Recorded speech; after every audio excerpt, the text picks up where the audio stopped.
ചില നെഗറ്റീവായിട്ടുള്ള ഫ്രണ്ട്ഷിപ്പ് ഉണ്ടാവും.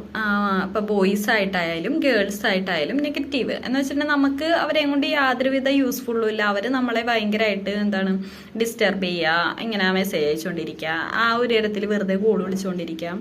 നമ്മൾക്ക് ഒരു കാര്യങ്ങൾക്ക് നമുക്കൊരു സപ്പോർട്ടൊന്നും തരുന്നില്ല. അല്ലാണ്ട് നമ്മളെ വെറുതെ ഡിസ്റ്റർബ് ചെയ്യുന്ന കുറെ ആൺപിള്ളേരുണ്ട്, കുറെ പെൺപിള്ളേരുണ്ട്, കുറെ വേസ്റ്റ് ആയിട്ടുള്ള കുറെ ഫ്രണ്ട്സ് ഉണ്ട്. അവരെ നമ്മൾ എന്ത് ചെയ്യുക, നമുക്ക് ആവശ്യമില്ലാത്ത ഫ്രണ്ട്സിനെ നമ്മൾ അവരിൽ നിന്നും കടിച്ചു തൂങ്ങി കിടക്കേണ്ട കാര്യമൊന്നുമില്ല.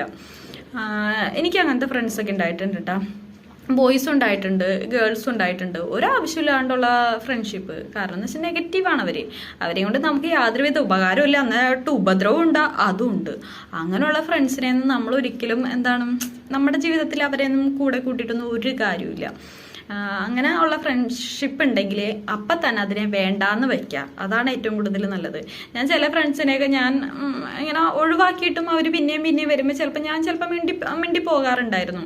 പിന്നെ ആയി കഴിഞ്ഞപ്പോൾ ഞാൻ എന്ത് ചെയ്ത്, എന്തിനാണ് ഇവരെയൊക്കെ ഇങ്ങനെ വെച്ചുകൊണ്ടിരിക്കേണ്ട ഒരു കാര്യമില്ല എന്ന് വെച്ചിട്ടുണ്ടെങ്കിൽ നമ്മൾ അതിനൊരു ഇമ്പോർട്ടൻസ് കൊടുക്കണ്ട. നെഗറ്റീവ് ഫ്രണ്ട്സ് ആണോ അവരെ അങ്ങോട്ട് ഒഴിവാക്കുക. അവരിപ്പോൾ എന്ത് ഉപകാരം ചെയ്താലും എങ്ങനെ ചെയ്തിട്ട് നമ്മളെ ദ്രോഹിക്കുന്നുണ്ടോ, നമ്മളെ വിളിച്ച് ഡിസ്റ്റർബ് ചെയ്യുന്നുണ്ടോ, നമുക്ക് മെസ്സേജ് ഡിസ്റ്റർബ് ചെയ്യുന്നുണ്ടോ, നമ്മൾ അയക്കണ്ടെന്ന് പറഞ്ഞിട്ടും അയച്ച് നമ്മളെ ഡിസ്റ്റർബ് ചെയ്യുന്നുണ്ടോ എന്നുണ്ടെങ്കിൽ ഏത് വലിയ കൊമ്പനായാലും കൊമ്പത്തിയായാലും ഒഴിവാക്കേണ്ടടുത്ത് ഒഴിവാക്കുക. അപ്പം നമുക്ക് മനസ്സമാധാനവും സന്തോഷവും സമാധാനവും ഒക്കെ കിട്ടും.